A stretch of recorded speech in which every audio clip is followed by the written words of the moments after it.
Berita terbaru dari Dan Pio Channel. Rian Ibram kenang sosok hingga momen terakhir bersama mendiang ayah. Rian Ibram tengah merasakan duka mendalam usai sang ayah tercinta meninggal dunia. Mendiang ayah Rian meninggal dunia pada Minggu 25 bulan 9 pukul 2:30 WIB. Rian lantas cerita soal sosok mendiang ayahnya yang tegas dan disiplin. Papa saya itu orangnya sangat tegas, dia begitu disiplin sekali orangnya, cerita Rian di Bandung, Minggu 25 bulan 9 2022. Rian Ibram cerita bahwa dirinya dulu berpikir sang mendiang ayah menentang keputusan untuk terjun ke dunia hiburan. Namun belakangan Rian menyadari bahwa sang ayah justru menekankan soal tantangan menjadi seorang publik figur. Awalnya saya merasa almarhum itu menentang saya untuk terjun ke dunia hiburan. Tapi ternyata bukan menentang, justru saya berpikir bahwa beliau menantang, cerita Rian. Karena beliau sosok yang tahu persis tentang tanggung jawab ketika kita mengambil satu keputusan. Kita harus bertanggung jawab penuh. Jadi itu beliau tantang kepada saya ketika saya mengambil keputusan untuk terjun ke dunia hiburan, sambungnya. Mendiang ayah Rian ternyata merupakan sosok yang berasal dari dunia pendidikan. Hal tersebut yang membuat mendiang ayah sempat ragu dengan keputusan Rian untuk terjun ke dunia hiburan. Namun siapa sangka Rian Ibram berhasil menjadi sosok artis yang terkenal dan membuat bangga sang ayah. Karena ayah saya itu orang di dunia pendidikan, basicnya pendidikan. Jadi untuk terjun ke dunia hiburan itu suatu hal yang baru buat beliau. Jadi jelas awalnya beliau bukan tidak yakin tapi menantang saya, ungkap Rian Ibram. Sejauh mana dan semampu apa saya bisa berada di dunia hiburan sampai akhirnya saya ada di sini menemani pemirsa setiap hari dan beliau menjadi salah satu penonton setia saya, sambungnya. Salah satu hal yang paling Rian ingat dari sosok sang ayah adalah sikap judes. Rian mengaku punya perawakan yang judes karena pengaruh dari sang ayah. Yang hilang dari sosok almarhum adalah judesnya. Jadi kalau permisal lihat saya judes itu dari ayah saya. Kami orang Batak, kalau kami tidak suka pasti akan jelas terlihat tidak suka. Tapi bukan berarti kami tidak baik, ujar Rian. Selain itu, Rian mengaku akan sangat merindukan pertanyaan-pertanyaan yang sering dilontarkan oleh mendiang ayahnya. Rian menganggap pertanyaan-pertanyaan dari sang ayah yang membuat dirinya bisa jadi sosok seperti sekarang. Dari sosok almarhum yang akan saya rindukan adalah pertanyaan-pertanyaan yang akan sulit saya jawab.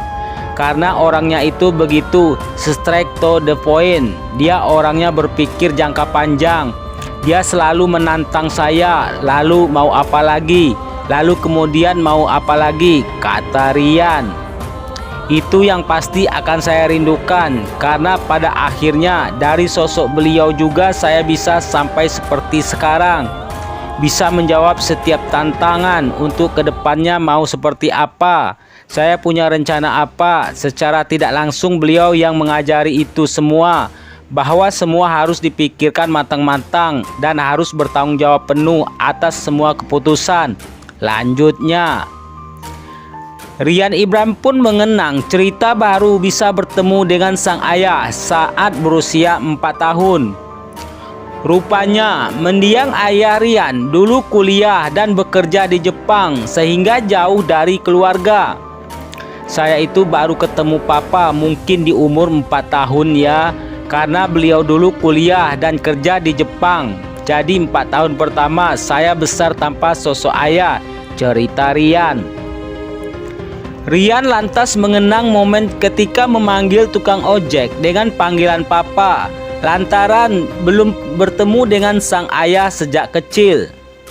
Saya ingat pas naik ojek sama ibu saya, Tukang ojek saya peluk dari belakang. Saya panggil papa karena saya nggak punya papa saat itu. Belum pernah ketemu sama sekali, kata Rian.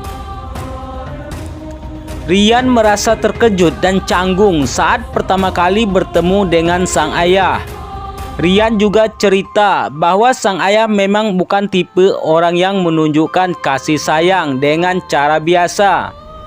Pas ketemu pertama kali itu saya kaget. Oh, ini ternyata saya punya papa. Karena beliau memang kerja di luar negeri. Karena beliau anak pertama dan orang Batak, mungkin tidak seluas orang lain dalam menunjukkan kasih sayang. Cara menunjukkan kasih sayangnya tuh berbeda. Dengan ketegasan, itu akan aku rindukan sekali, ujar Rian. Namun, ada satu momen yang tak bisa dilupakan Rian sebelum sang ayah tercinta meninggal dunia. Momen tersebut ketika Rian menyuapin sang ayah makan untuk terakhir kalinya. Tapi ada suatu momen ketika beliau sakit, lagi di rumah sakit. Beliau panggil saya dan itu cuman ada kita berdua. Dia bilang gini, suapin papa. Dan ternyata itu adalah momen terakhir saya bisa suapin almarhum. Itu mungkin momen yang gak bisa saya lupakan, kenang Rian. Saya masih ingat itu menunya cuma nasi, sayur bayam, sama tahu dan tempe. Tapi dia bilang itu enak. Lanjutnya, Rian pun tak kuasa menahan tangis ketika mengenang sosok sang ayah. Meski berusaha untuk tegar dan ikhlas, Rian lantas mengingat pesan terakhir yang disampaikan sang ayah sebelum tutup usia. Dia cuma minta satu hal, pertanyaannya itu selalu sama. Terus mau ngapain lagi? Terus mau apa lagi? Itu yang selalu beliau tanyakan kepada saya. Dan mungkin saya akan selalu kangen dengan satu kalimat ini. Berapa honormu sekarang? Itu pertanyaannya menggelitik, tapi saya akan merindukan pertanyaan itu. Tutup Rian. Sekian dan terima kasih.